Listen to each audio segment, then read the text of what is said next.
Habari, leo ngoja nitoe ushauri. Kwa kila mfugaji unatakiwa kujua baadhi ya mambo lazima uwe unayafahamu. Mfano, kwenye upande wa magonjwa, kuna magonjwa ambayo huwa yanajitokeza mara nyingi katika ufugaji wetu.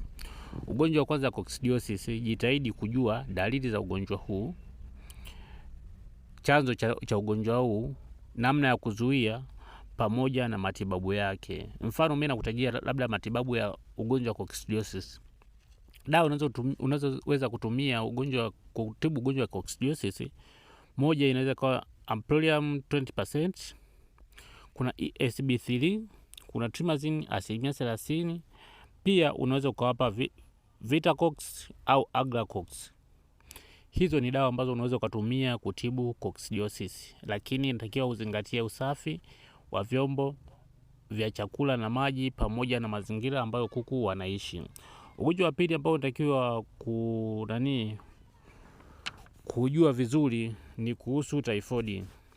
Maana typhoid nayo inajitokeza sana katika kuku wetu.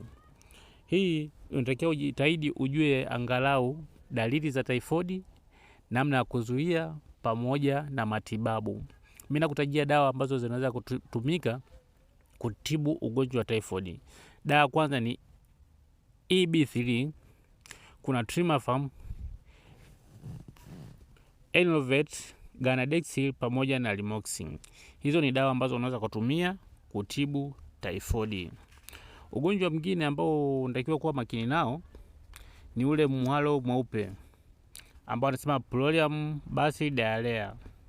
Ugonjwa huu huwa unaathiri sana vifaranga ambao wako chini ya umri wa wiki 4. Pia nao unatakiwa kujua dawa gani zinaweza kutibu ili usikukute, maana unasababisha hasara.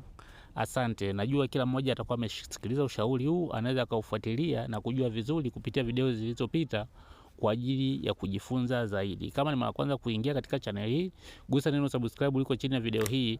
Pia gusa kengele itakayojitokeza na malizia neno all. Hii itakusaidia wewe kupata kila taarifa kila tuwekapo video mpya.